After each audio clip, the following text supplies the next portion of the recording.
Dans les derniers chapitres d'Isaïe, il y a un passage qui dit qu'une femme a mis au monde un fils.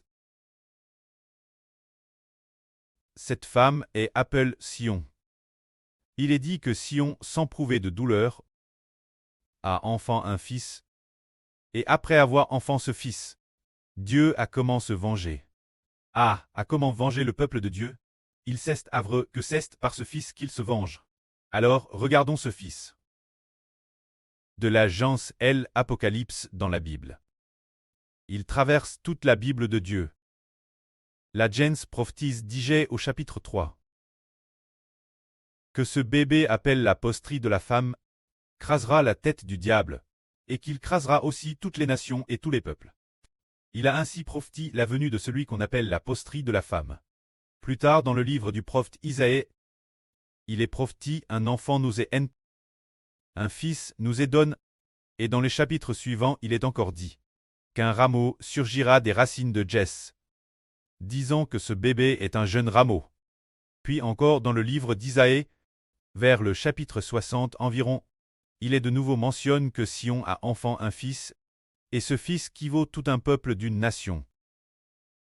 Le prophète Mich a également prophétisé sur ce bébé, disant que Dieu livrerait Israël ses ennemis. Jusqu'à ce que cette femme ait enfant le fils. Le précleste a toujours utilisé un bébé cache. Mais si l'on ne fait pas attention, on peut madame ignorer ce bébé. Pourtant, plus tard, quand nous arrivons dans l'Apocalypse, nous voyons TRS clairement ce bébé, et ce bébé poste de l'autorité, celle de Dieu et du Seigneur Christ. Alors quand les autres membres lisent ce bébé pourront-ils posséder l'autorité pour craser toutes les nations? Il y a un banquet de noces dans le ciel, qui, depuis la création du monde, a toujours été préparé disant « Éternel Dieu, invite les gens à participer au banquet de noces. » Le Seigneur Jésus-Christ invite les gens au banquet de noces, et ce banquet de noces signifie d'unir les gens au bébé de l'Apocalypse, de les faire devenir membres de ce bébé, et ainsi de recevoir l'autorité royale avec ce bébé. Nous comprenons que Dieu et le Seigneur donnent toute l'autorité à ce bébé. Mais ce bébé, il doit avec les autres membres partager cette autorité. Alors, comment la partager? L'Apocalypse dit que l'invitation au banquet de noces cesse. Que le banquet de noces est digé prépare. Ainsi, le moment du banquet est venu et quand il arrive, le preux fait en sorte que les membres de ce bébé reçoivent ensemble ce que Dieu et le Seigneur ont accord comme autorité pour devenir rois ensemble. Ainsi, ils pourront détruire toutes les nations. C'est ce que le prêtre nous fait comprendre. Wow! Ils savent que ce bébé doit recevoir l'autorité de Dieu et du Seigneur et que ses membres doivent être unis avec lui, partageant la même vertu pour pouvoir détruire toutes les nations. C'est dire lorsqu'il y aura dans le ciel ce que l'on appelle le banquet de noces du royaume des cieux. Alors par exemple, la Bible dit « Combien sont heureux ceux qui sont invités au banquet de noces » Très invités au banquet de noces signifie très invités avec le Fils du Seigneur Christ, le frère en. Pour régner ensemble, combien ils sont heureux, combien ils sont saints. Ces fils, oui, les membres de ce Fils pourront l'avenir craser toutes les nations. C'est ainsi que le livre d'Isaïe a annoncé qu'un bébé. Et toute la Bible annonce continuellement ce bébé travers ses pages. Alors le précleste Jéhovah a prophétisé cet événement, les appelle le grand jour de Jéhovah. Le grand jour de Jéhovah est lié ce bébé. Auparavant nous disions que le grand jour de Jéhovah était le jour de la vengeance de Dieu. Le jour de la destruction de tous les idolâtres.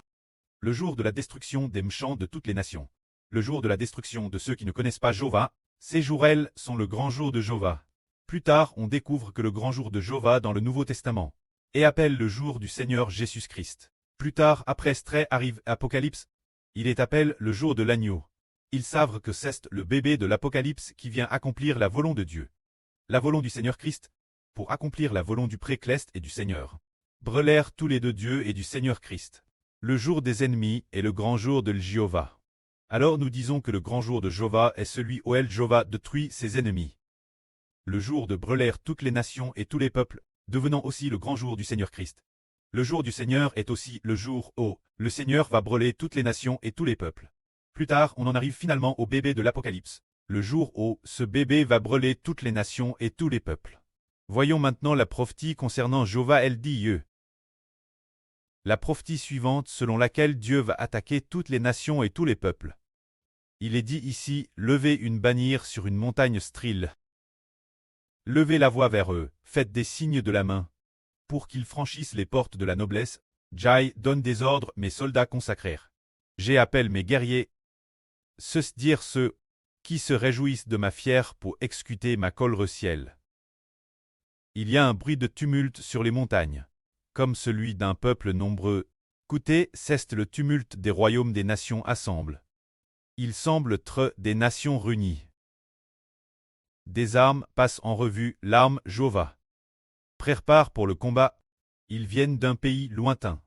De l'extrémité des cieux. C'est Jova, elle, et les instruments de sa colère pour détruire toute la terre. Cela prophétise que dans l'avenir Dieu, avant que le grand jour n'arrive, Dieu détruira toute la terre par le moyen d'une certaine arme. Il est dit ici Gmissé. Car le grand jour de Jova est proche. Ce jour vient comme une destruction venant du Tout-Puissant. Les mains de chacun deviennent faibles, et le cœur de chacun est saisi de terreur.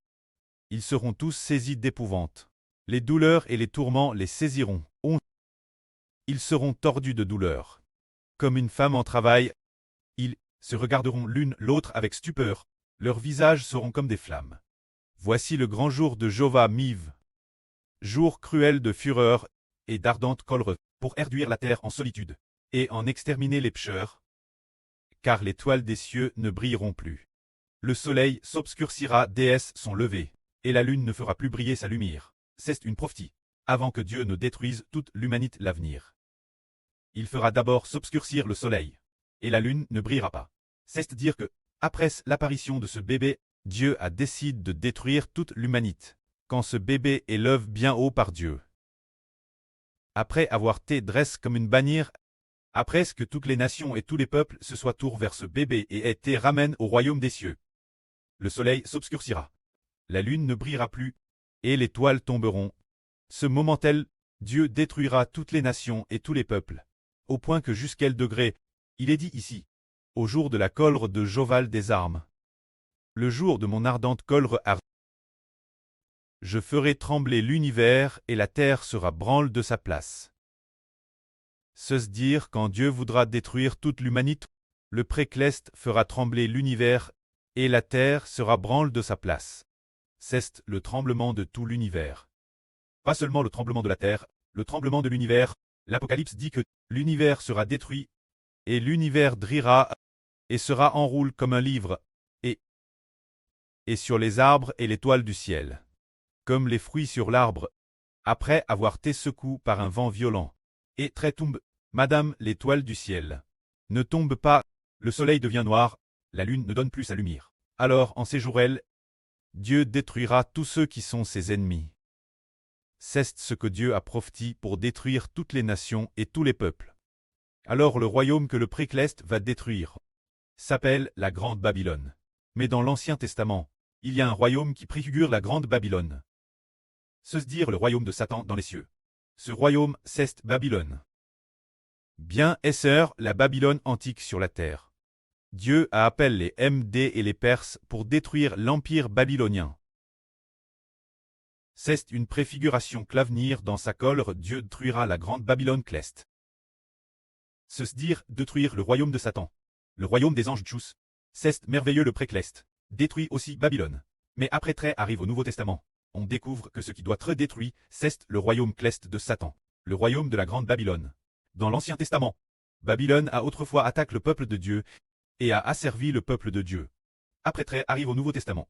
Nous découvrons que tous les hommes ont été séduits par le royaume de Satan, la grande Babylone. Tous les enfants qui appartiennent à Dieu sont sous l'emprise de la grande Babylone, et ont donc besoin du salut pour entrer vers. Une fois que tous les enfants promis au salut seront sauvés, Dieu se mettra en colère et brûlera la grande Babylone. Se dire le royaume de Satan dans les cieux. Ce moment tel, quand Dieu détruira la grande Babylone, et la divisera parmi toutes les nations et tous les peuples, Dieu choisira Israël comme son héritage éternel. Se dire, faire de l'Israël spirituel son héritage éternel.